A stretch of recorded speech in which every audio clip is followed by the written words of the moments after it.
다 같이 사도신경 하심으로 신앙 고백 드리도록 하겠습니다. 전능하사 천지를 만드신 하나님 아버지를 내가 믿사오며 그 외아들 우리 주 예수 그리스도를 믿사오니 이는 성령으로 잉태하사 동정녀 마리아에게 나시고 본디오 빌라도에게 고난을 받으사 십자가에 못 박혀 죽으시고 장사한 지 사흘 만에 죽은 자 가운데서 다시 살아나시며 하늘에 오르사 전능하신 하나님 우편에 앉아 계시다가 저리로서 산 자와 죽은 자를 심판하러 오시리라. 성령을 믿사오며 거룩한 공회와 성도가 서로 교통하는 것과 죄를 사하여 주시는 것과 몸이 다시 사는 것과 영원히 사는 것을 믿사옵나이다. 아멘. 찬송가 183장 들으시겠습니다. 183장 찬송입니다. 빈들의 마른 불같이 시들은 나의 영혼, 주님이 약속하는 영영 간절히 기다리네. 가물어 메마른 땅에 담비를 내리시듯 성령의 담비를 부어 새 생명 주옵소서. 반가운 빗소리 들려 삼천이 춤을 추네. 봄비로 내리는 성령 내게도 주옵소서.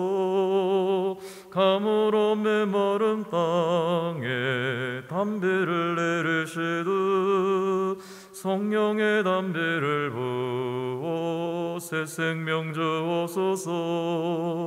절 따라 우로를 내려 초목이 무성하니 갈급한 내 심령 위에 성령을 부으소서. 가물어 메마른 땅에 담비를 내리시듯 성령의 담비를 부어 새 생명 주옵소서. 참되신 사랑의 온야 어길 수 있사오랴.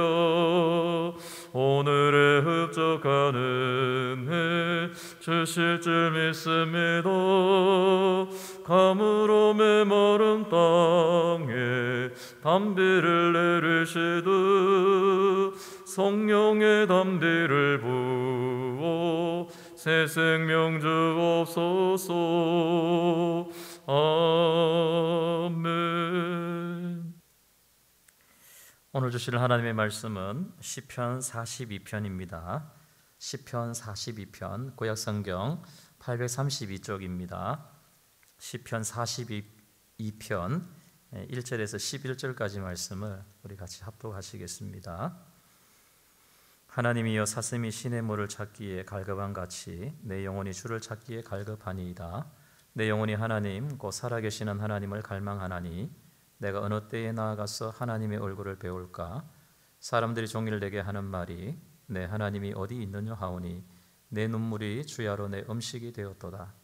내가 전에 성의를 지키는 무리와 동행하여 기쁨과 감사의 소리를 내며 그들을 하나님의 집으로 인도하였더니 이제 이 일을 기억하고 내 마음이 상하는도다. 내 영혼아 내가 어찌하여 낙심하며 어찌하여 내 속에서 불안해하는가. 너는 하나님께 소망을 두라. 그가 나타나 도우심으로 말미암아 내가 여전히 찬송하리로다. 내 하나님이여 내 영혼이 내 속에서 낙심이 되므로 내가 요단 땅과 헤르몬과 미살산에서 주를 기억하나이다. 주의 폭포 소리에 깊은 바다가 서로 부르며 주의 모든 파도와 물결이 나를 휩쓸었나이다. 낮에는 여호와께서 그의 인자하심을 베푸시고 밤에는 그의 찬송이 내게 있어 생명의 하나님께 기도하리로다. 내 반석이신 하나님께 말하기를 어찌하여 나를 잊으셨나이까. 내가 어찌하여 원수의 압제로 말미암아 슬프게 다니나이까 하리로다.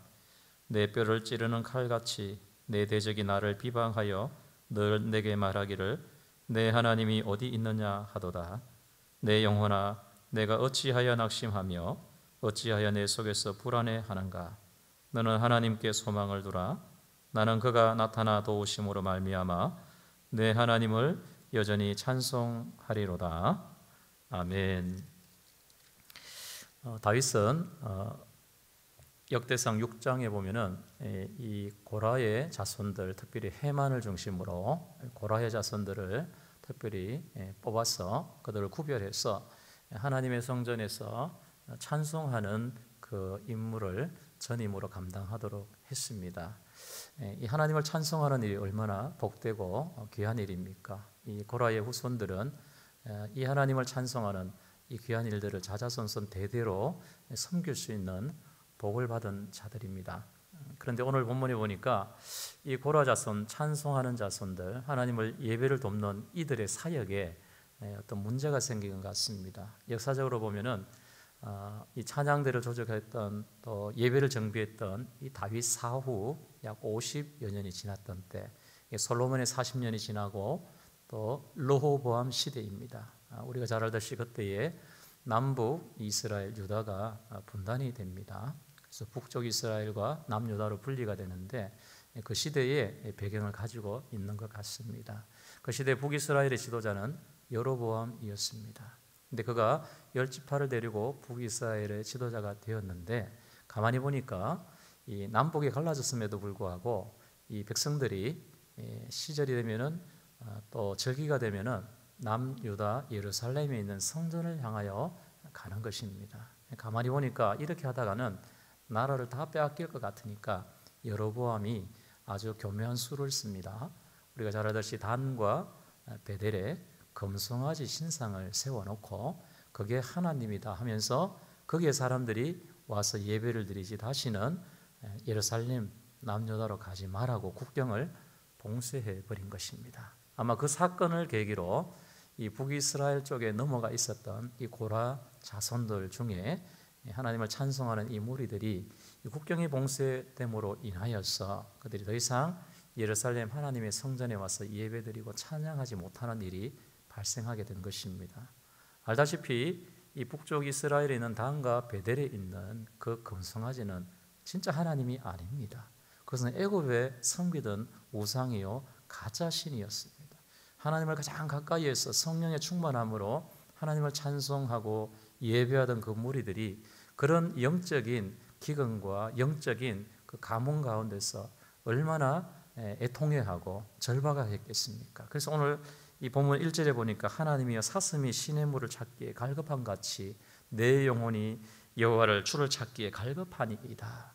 하나님을 찬송하지 못하는 갈급함, 하나님을 예배하지 못하는 그 목마름이 마치 물을 마시지 못한 사슴의 그 간절한 그 갈급한 목마름에 비유해 주고 있다라는 것입니다. 사랑하는 성도 여러분, 저와 여러분들이 이 세상을 살아가며 성도로서 하나님을 찬양함과 하나님을 예배함이 마땅한 것이고 뿐만 아니라 그것은 우리의 영적인 특권입니다. 세상에 어떤 것을 갖다 준다 해도 하나님을 찬송하고 예배하는 이 구원의 기쁨과 감격을 바꿀 수는 없는 것입니다.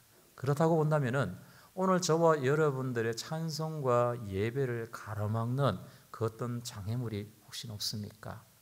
뿐만 아니라 여러분, 우리는 몸은 주의 전에 나와서 때가 되면은 예배하고 찬송하고 기도합니다. 그러나 오늘 저와 여러분들이 때를 따라서 드리는 그 예배 시간 찬양의 그 자리가 혹시나 형식에 치우치지는 않았습니까? 진정한 예배의 감격, 진정한 찬송의 열정과 감사가 이런 식어져 있지는 않습니까? 만약에 그렇다면은 그 이유가 무엇입니까? 오늘 이 북이스라엘 단과 베델에 세워진 금송아지라 했습니다. 이런 금송아지를 세운 이유가 뭡니까? 그것은 지극히 번영과 성공을 준다고 하는 우상들입니다. 오늘 저와 여러분들에게 눈에 보이는 금송아지는 없을지언정 성공과 번영의 신은 다양한 모양과 형상을 가지고 어쩌면 우리 앞에 여러분 우두커니 서 있을지도 모릅니다. 그리고 저와 여러분들의 마음을 유혹하고 우리의 마음을 미혹하고 있을지도 모르겠습니다. 그렇다면 예배 감격은 식어지는 겁니다. 찬양의 기쁨과 그 열정은 식어지는 것입니다. 과연 그 예배를 하나님이 받으실까? 과연 그 찬송을 하나님이 흠량하실까? 여러분이 진지하게 고민하고 또 고민해야 될 것입니다.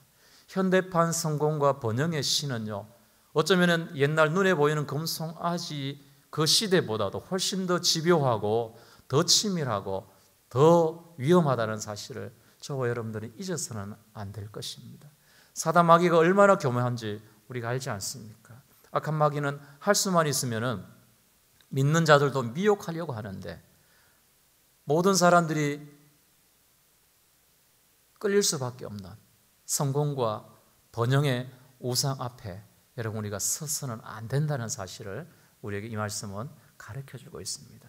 그렇다면 우리가 이 본문을 통하여서 다시 한번 하나님이 기뻐 헌정하시는 예배와 찬송의 그 열정을 어떻게 하면 회복할 수 있을까? 오늘 이 본문을 통해서 우리에게 주는 도전이 있습니다. 저는 이 시편 1편의 그 주제처럼 복 있는 자가 누군가, 오늘 이 42편에서 고라 자손들이 저희들에게 주는 그 도전의 메시지는 정말 하나님 앞에 이 예배의 열정, 찬양의 기쁨, 그 감격을 회복하기를 원합니다라는 그 애통의 마음을 회복하는 것, 그 애통의 마음을 가지는 것, 그것이 바로 복 있는 자의 삶이라고 믿습니다. 남유다가 하나님 앞에 심판을 받기 직전에 예레미야 선지자가 그들을 향해서 예언의 메시지를 전합니다. 선지자 사명을 감당하는데 예레미야 9장에 보면 그가 얼마나 절박했으면 하나님의 마음으로 백성들을 향하여서 하나님의 말씀을 전합니다. 너희들은 빨리 우는 여인들을 고용해서 그들이 너희 앞에서 울부짖음으로 너희들의 눈에서도 눈물이 물처럼 쏟아지도록, 너희들의 눈에서도 눈물이 물처럼 쏟아지도록 그렇게 해라. 그렇지 않으면 이 시대는 망한다. 이 나라는 하나님의 심판 앞에 설 수밖에 없다. 이게 예레미야 선지자가 풍전등화와 같은 하나님의 심판 앞에 선 그 민족 유다를 향한 마지막 호소였습니다. 사랑하는 성도 여러분, 오늘 21세기를 살아가고 있는 저와 여러분들에게 눈에 보이는 핍박은 보이지 않을 수 있습니다. 우리는 그저 시간을 따라 때를 따라서 하나님 앞에 주일 예배를 드리고 모여서 찬송하고 모여서 하나님 앞에 기도할 수는 있습니다. 그러나 그 옛날 예레미야 선지자가 오늘 저와 여러분들의 이 예배의 자세, 하나님 앞에서 이 찬양의 자세를 볼진데 여러분 그 메시지가 오늘 저와 여러분들에게 적용되지 않을까 저는 두렵습니다. 너희들의 눈에서 눈물이 쏟아지도록 하라. 혹여나 저와 여러분들이 하나님을 향한 찬송과 예배의 감격과 열정이 어쩌면 저 세상의 신, 성공과 번영의 신에 다 빼앗겨버리고 껍데기밖에 남지 않은 신앙이라면, 다 식어버린 냉랭한 그 마음이라면 우리의 눈에서 눈물이 강물처럼 쏟아져 내리도록 하나님 앞에 애통의 마음을 구해야 할 것입니다. 예수님은 예레미야 9장의 말씀을 가지고 그분이 십자가를 지고 골고다 언덕을 올라가실 때에 누가복음 23장 28절에서 그분을 뒤따르는 여인들에게 분명히 말씀하셨습니다. 예루살렘 여인들이여, 나를 위하여서 울지 말고 너희와 너희 자녀들을 위해서 울으라고 하신 예수님의 그 말씀은 오늘 저와 여러분들에게 귀한 교훈을 주시는 줄로 믿습니다. 사랑하는 성도 여러분, 하나님 앞에 복 있는 자가 누굽니까? 예수님이 산상수훈을 통하여서 애통하는 자가 복이 있다 했습니다. 의에 줄이고 목마른 자가 복이 있다고 하셨습니다. 어쩌면 고라 자손들은 북이스라엘에서 다한과 베델에 세워진 그 금 송아지에게 만약에 예배하고 그것을 섬긴다면 그들의 생활에 고난은 없었을 것입니다. 어쩌면 왕의 신임을 얻어서 먹고 마시고 사는데 문제가 없을 수도 있습니다. 잘 대접받을 수도 있을 것입니다. 그러나 그들이 절박한 심정을 가지고 누가 뭐래 해도 진짜 하나님을 예배하고 진짜 하나님 앞에 찬송하기를 소원하는 그 간절한 마음, 그걸 하나님께서는 놓치지 않으셨습니다. 사람들은 욕하고 핍박하고 손가락할지 몰라도 그들은 하나님 앞에, 진짜 하나님 앞에 찬송하는 사람들, 예배하는 사람들로 서기를 간절히 소원하는 그 애통하는 마음을 그들이 저버리지 않았을 때에 하나님은 그들에게 진정한 위로를 주신 줄로 믿습니다. 오늘 이 본문 말씀에 보면은 내 영혼아 어찌하여 낙심하며 어찌하여 내 속에서 불안해하는가, 너는 하나님께 소망을 두라. 나는 그가 나타나 도우심으로 말미암아 내 하나님을 여전히 찬송하리로다. 이게 진정한 찬양의 열정입니다. 이게 하나님이 흠량하시는 진정한 예배자의 모습인 줄로 믿습니다. 오늘 저와 여러분들, 우리 자녀들, 우리 세대 가운데 잃어버린 찬양의 감격, 예배의 감격을 회복해 해달라고 애통하는 마음, 의에 줄이고 목마른 마음을 주시옵소서. 기도하는 우리 모든 성도들 되시기를 예수님의 이름으로 축원합니다. 기도하시겠습니다. 고마우신 하나님 아버지, 세상은 점점 어두워져 가고 있습니다. 하나님 아닌 성공과 번영을 준다 하면은 우리는 신앙조차도 하나님 세상의 것들과 바꾸어 버리는 하나님 잘못된 삶을 살아가고 있는 우리 모습을 봅니다. 주님, 이 시간 다시 한번 이 말씀을 통하여 고라 자손들처럼, 찬양의 자손들처럼 하나님 앞에 뜨거운 찬양, 열정의 찬양, 감격의 찬양을 올려드리고 예배하는 그 하나님 마음을 회복하는 우리 모든 성도들 되게 해 주시옵소서. 애통하는 자는 복이 있나니 저희가 위로를 받을 것이, 의에 줄이고 목마른 자는 복이 있나니 저희가 배부를 것임이라. 주님이 말씀하신 것처럼 하나님 우리 모두에게 이 복을 허락하여 주시옵소서. 예수님의 이름으로 기도드리옵나이다. 아멘. 하늘에 계신 우리 아버지여, 이름이 거룩히 여김을 받으시오며 나라 임하옵시며 뜻이 하늘에서 이루어진 것 같이 땅에서도 이루어지이다. 오늘날 우리에게 일용할 양식을 주옵시고 우리가 우리에게 죄 지은 자를 사하여 준 것 같이 우리 죄를 사하여 주옵시고 우리를 시험에 들게 하지 마옵시고 다만 악에서 구하옵소서. 대개 나라와 권세와 영광이 아버지께 영원히 있사옵나이다. 아멘. 우리 합심 기도 제목 드리겠습니다. 특별히 오늘 주신 말씀을 생각하면서 하나님, 애통하는 자의 마음, 의에 줄이고 목마른 자의 그 마음, 그래서 하나님을 더 뜨겁게 진심으로 열정으로 찬양하고 예배하는 마음 주옵소서. 기도하시겠습니다. 교회를 위해서 기도하시고 우리 담임 목사님을 위해서 특별히 성령으로 충만케 하시기를, 또 우리 환우들을 위해서, 또 선교사님들을 위해서, 이 나라 민족 위하여서 기도하고 코로나 위기를 잘 이길 수 있게 해달라고, 속히 대면 예배를 회복할 수 있게 해달라고 기도하시고 각자 개인적으로 기도하시겠습니다. 우리 주여 삼창하고 합심해서 기도하시겠습니다.